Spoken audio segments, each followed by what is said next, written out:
yeah, don't get me wrong, take some advice, listen to people. But when you're on this journey of setting out and building your own brand, you've got to ultimately believe in yourself and what you're doing. Otherwise, it doesn't really matter what anybody else is going to say. If you don't believe in number one, you're not going to make it work.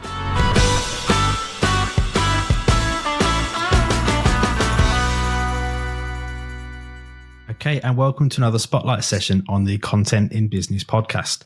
Today we have Phil Hall, who's co-founder of Residential Living Recruitment, who harnessed 45 years of experience in the property industry to power the next generation of residential living workforce. That sounds pretty epic, but here we have. Thank you for taking the time to join us, Phil. No, thanks for having me, Rob. Thanks for having me. Really good to have you. Okay, so I guess first and foremost, if you could just tell us a bit more about the business, it sounds really exciting. Yeah,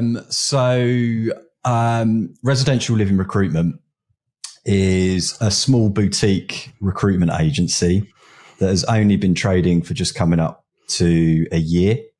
And the former, so myself and my business partner, Matt, we set the business up, just kind of with 20 years of recruitment experience each, kind of looking at things a little bit differently. What did we want to bring to the market? What did we want to do differently? And if you look at our website, the key theme for us is trust.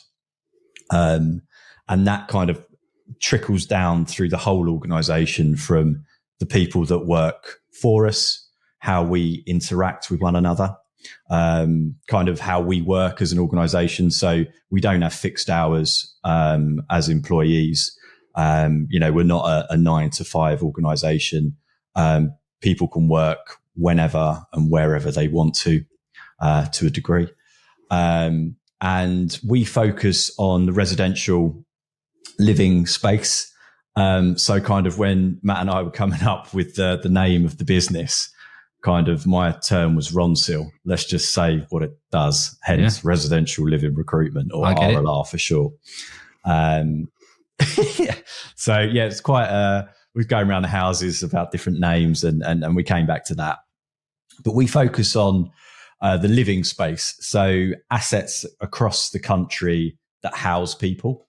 And there's, broadly speaking, 3 key areas for us, which is purpose-built student accommodation, and then build-to-rent space, which is homes and flats across the UK that are built for the sole purpose of renting, and people can't buy them. It's a huge space that's up and coming across the country. And then the traditional leasehold market, which is where people would buy a home and live in it. So we actually put the people that do 2 things. One, look after the actual building itself. So that would typically be like facilities managers, maintenance operatives. And then the other part is the individuals that look after the people actually that live within those buildings. So community managers, resident services, customer services, front desk, lettings and leasing individuals. And that's kind of our core. So we're very bespoke in what we do. And yeah, that's it in a nutshell. No, sounds good. And you said you've been... Does that make sense, or did I waffle on? No, absolutely. That's really clear. Like your name. Got it straight out. I guess you say you're coming up to a year, you said. So technically we started in March. So yeah, just under 11, what's that, 10 and a half months we've been trading. So yeah. It's still very early days in our journey.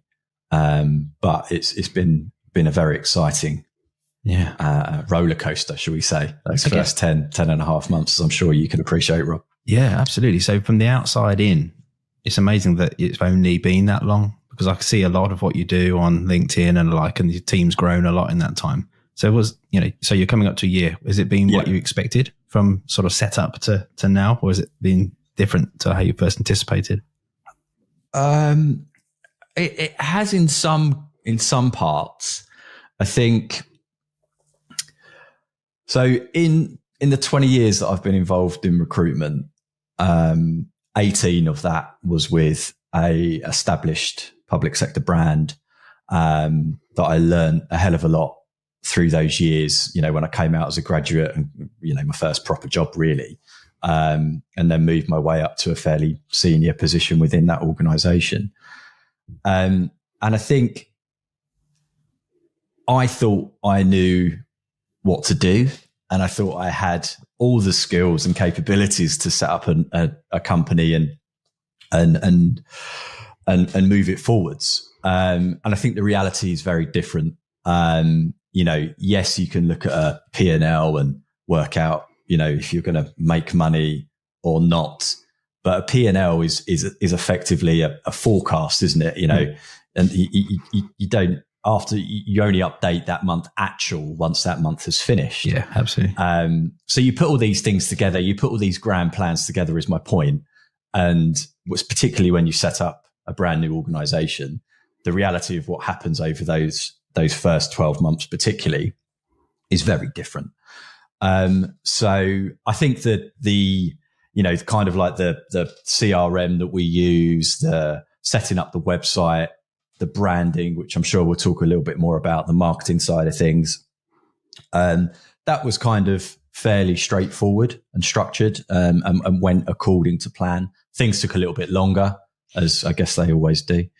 But actually forecasting the performance of the business was a little more challenging because, I set out at the beginning kind of thinking, in 6 months, I'll either be continuing to do this or I'll be going back into employment where I'll have a salary. And that was the reality. I was talking to my wife and saying, this is a risk. And you put the numbers together and you're right. Okay, if everything goes to plan, hopefully we'll come out with X. But you've really, it's the biggest learn for me is actually just allowing yourself to take that risk and embracing it and knowing that some things are going to go well and some things are not going to go as well. Yeah. And that's okay. And 9 times out of 10, you can get over the hurdles and move it forwards. I think with anything, often if the risk again isn't scary enough or the goals aren't lofty enough, it's not a big enough dream, and you clearly put something in there that sounded, this is a push, but we're going to work hard to get there. Yeah. I'm at a time in my career, I think, where, well, not I think, I know I needed to do that, and I think more people should do it because it's exhilarating. It's scary, but you're in control of your own destiny. You're not trying to impress a CEO or an MD or an owner of an organization, which, is fine, and I had 18 years of that. And I thoroughly enjoyed my time. But I think for me and what I needed to do and what motivations I had inside me to go out and try and do this on my own, is what I needed to fulfill. And, again, Rob, I'm not getting carried away here. We're not even a year in. So, it's great and it's been fun. And we've got but we're only really scratching the surface and we've got a hell of a long way to go. Yeah, I guess, lots of companies don't get as far as you've got, which is worth acknowledging. What do you think, you're still going, you're growing. Yeah. What's got you this far, do you think? Great question. So in the company, as I said, there's myself and Matt that founded the organization, and then 2 others. So there's only 4 of us. And I don't, we're here today, still trading, still working hard. I've had a meeting with the guys this morning, because collectively we all pull together in the same direction. I've worked in big teams in the past where, you can get individuals that that don't. And it's actually quite rare to get everybody pulling in the same direction at the same time. And I think that's the key to our success and our continued success is that kind of value that we all have and that all come from, all have that foundation to actually to make this work. I don't put it down to me having some super skill or one of the other guys having some superior skill that's made this work. We're all actually very different individually. And again, I think that is a good thing to have in particularly a small organization. You're not all doing the same thing. You all pull in the same direction, but adding different things to the organization that collectively make it work, if that makes sense. No, absolutely. It really does. I think that's quite important. Yeah, 100%. I think with, our team's very small as well, and we can't afford for anybody sort of to be not on that same ethic, that work sort of attitude, have our values. We've got all quite clear values as people. We make sure that we recruit on value. It's something you probably, talking about recruitment, but when we recruit our team, definitely. They could be the most skilled person in the world. If they don't match our company values, then that's a non-starter because we are small relatively and we need everyone to be on the same page and pulling in the same direction. Yeah, it's the hardest. It's the hardest thing for whether it's you, Rob, as a business owner scaling your business, or Residential Living Recruitment, or the countless organisations that I've worked with over the years in terms of hiring. That's the hardest thing when you go through an interview process with a client and a candidate. Is in actual fact, it's a very small piece of time that people invest in finding those individuals for their organisation, and trying to establish somebody's values is the hardest part. And a lot of people just go on you talk to many people and say, "Oh, go on, my gut feel." My gut feel is that person's going to be right for our organisation, and that is one part of it, but a small part. You need to spend a little bit of time to understand an individual, what they're like, what their intrinsic values. Is quite hard, and it takes a little bit of time to see and understand that. Yeah, no, completely. So sorry, I'm getting into the weeds of a recruitment process. I like it. This is fascinating. I love it. So you're relatively new. We've established that you're going places. You're coming up to your first year. Lots of business don't get there. So what's the vision and the dream? Because nobody sits down with a friend that you've known for so long, say in Matt as an example, to create something that's okay. I'm sure there's a dream and a vision of where you're trying to get to and what you want this business to become. Yeah, there is, right? And I'll be very honest with this, is I've done many business plans, as I'm sure you have over the years, to various different people. Phil, let's put together a 12-month, a 36-month and a 5-year business plan. Where's it going to be in 5 years? And I can honestly say, Rob, 99% of the time, those haven't come to fruition for various different reasons. And things always take a slightly different path when you're talking about those timescales. Now, it is important to have a vision and what you want to, what you're going to go out and achieve. But I think it's baby steps for us and not getting carried away. I'm not going to sit here and say to you, I want a 50-man recruitment business, man or woman recruitment business, to kind of take to market and sell in 5 years' time. That's kind of finger in the air job. I think our vision is to deliver a quality service in what we set out to do every single day. And again, I'm not speaking ill of any other recruitment agencies out there, but I think there is an opinion of recruiters in general that is not fantastic, and not driven by a quality service. So first and foremost, we have to deliver that, and that's what we do. we work with a handful of clients. We don't work with anywhere near every single operator in our small sector that we operate in. And that's because we want to deliver a quality service. Now, we might not be the cheapest. I know we're not the cheapest, but we can back up our pricing model that we have, our service that we deliver, the tech that we offer to our clients. And that's the most important thing to me. So there's some other things that we want to achieve in the not too distant future. There could be other brands that operate in slightly different sectors that may or may not come to fruition. But I think at the moment, I've learned over the years to just try and keep it simple and not get carried away with saying, we want to get to X million, X people, X valuation and all that type of jazz. That's great. But I think you got to take your time. You've got to build your foundation well and not get carried away. And it's baby steps. And that's where we are at the moment. We're 10 and a half months in.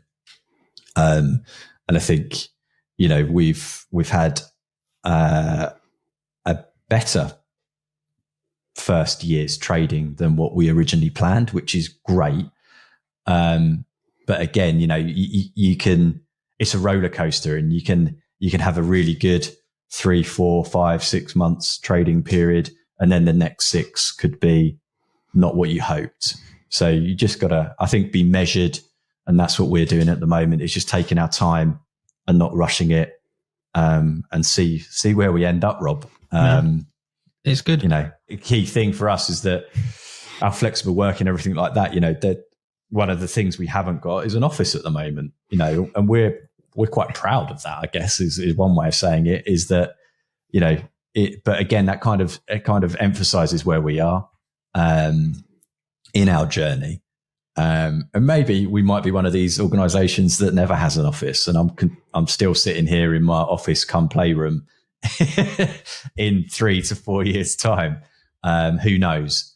But yeah, that's kind of the reality of the situation. So yeah, I think it's interesting. I speak to quite a lot of business owners, and obviously I've set up a business myself, and I completely understand your mindset in terms of it's about doing the job and doing it well, keeping it simple. But I often find, and by all means, disagree if you do, that I think people start, and I've set up businesses that have grown and then they've ended up not being here anymore. I think when people have a vision and a dream, when it gets hard, and it is hard, business is hard, it's quite easy to think that maybe isn't achievable. And I've been guilty of that. I think most people I speak to had a vision when they started, and running a business is difficult, and you think, I'm not sure I'm going to get there. And I can definitely tell from how you speak, there's no element of settling. It's about doing the job really well and building a foundation. But I think, I think when it's with, and you're way ahead of, even you talked about, a P&L in the first year. I registered a brand and off I went without a P&L, and I didn't, you just sort of just start. So you're clearly, that foundation, I can tell, is why you've got to where you've got, because you've had that foundation in place. You've had a plan. You know where you're trying to get to, and you're going to do it in a way that's measured, and not.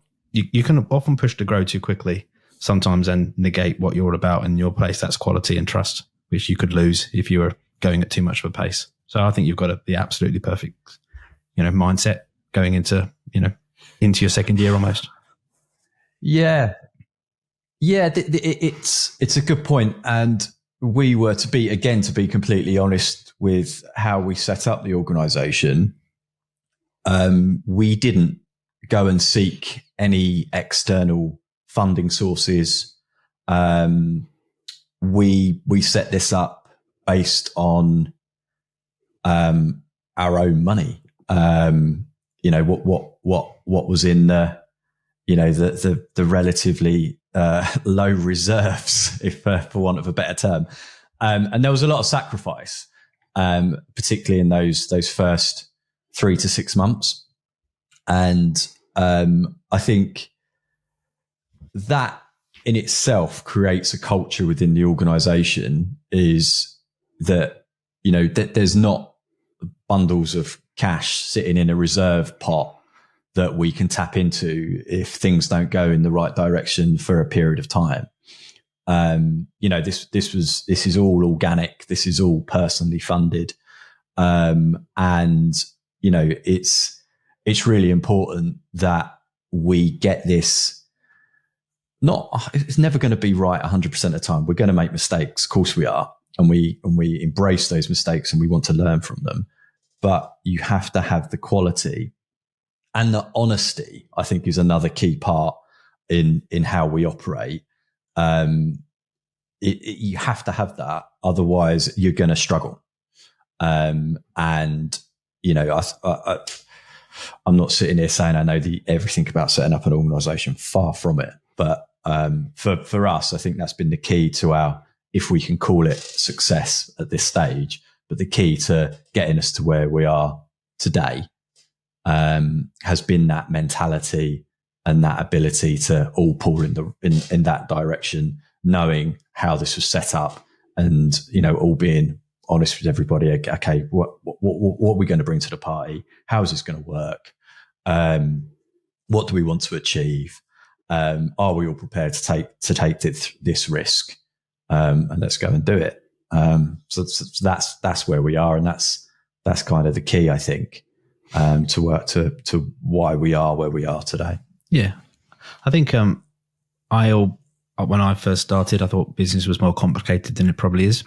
I now just put business down to it's kind of three things: it's marketing your company, operating your company, and collecting the money. That's kind of all business is ultimately.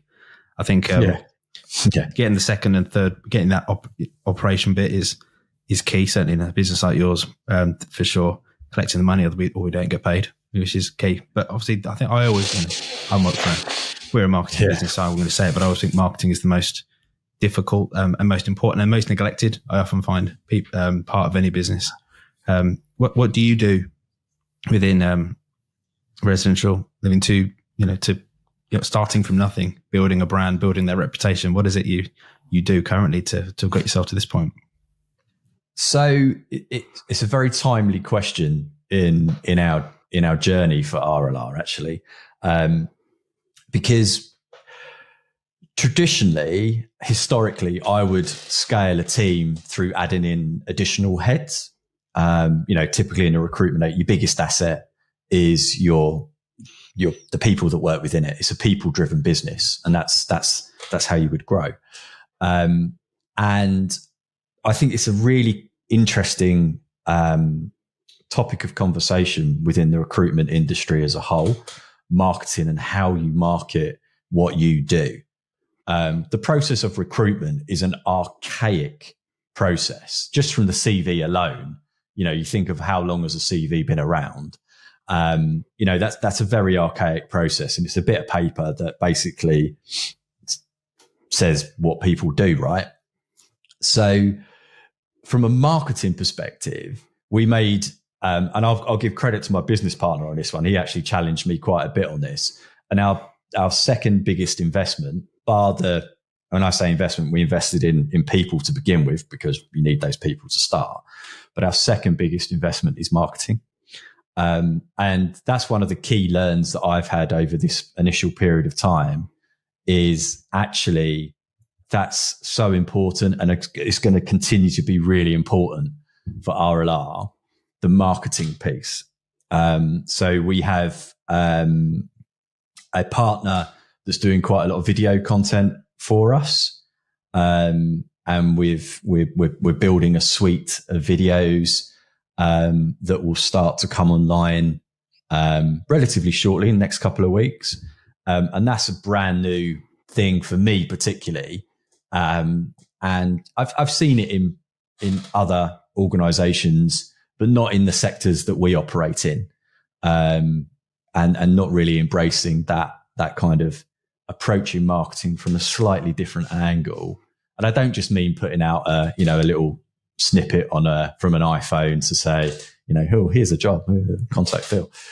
Actually we've put together some really interesting content, which I hope lands pretty well. A little bit tongue in cheek, a little bit fun, a few more serious elements that will come through a little bit later. But that's a long-term partnership that we have with somebody, putting us in front of a camera and really getting to know us and embracing that side of it. So that's one of the key things that we're doing to get our brand out there and to get us out there as individuals, who we are, why we're a bit different, and what RLR is about. And then we've actually invested quite a lot in just content in general, and embracing social media platforms.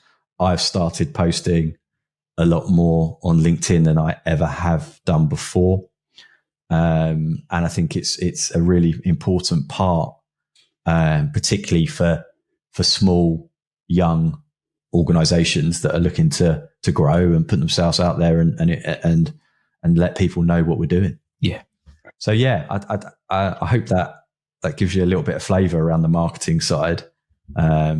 Just even building our website, that was a fun experience. We worked with someone that I've known for a very long time, and I think that the kind of mandate was, we want a colourful, kind of vibrant site that shows us, that showcases us, and also reflects our customer base from both a candidate and a client perspective, and not too jargony around all these different terms, and just keep it simple.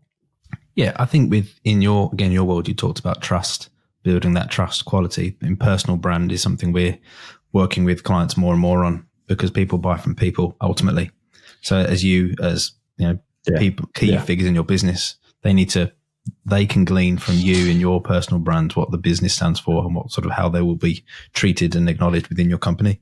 So no, I think you're taking all the right steps, because it's refreshing to hear a company early on in their journey, when as you said, there isn't a huge reserve, but you're doing the right things to make sure people know who you are, where to find you. You would be amazed at how many people I speak to, and you ask what they're doing in terms of marketing, and there's a shrug of shoulders, and they wonder why they're not, somewhere on their journey. It's a bit like opening I always lots of businesses are based online now, which is the future. There's often a bit like an analogy of someone opening a bakery and just putting a sandwich board outside the shop and just expecting people to come flooding in. Most people don't even put the sandwich board out. They just start and just wait.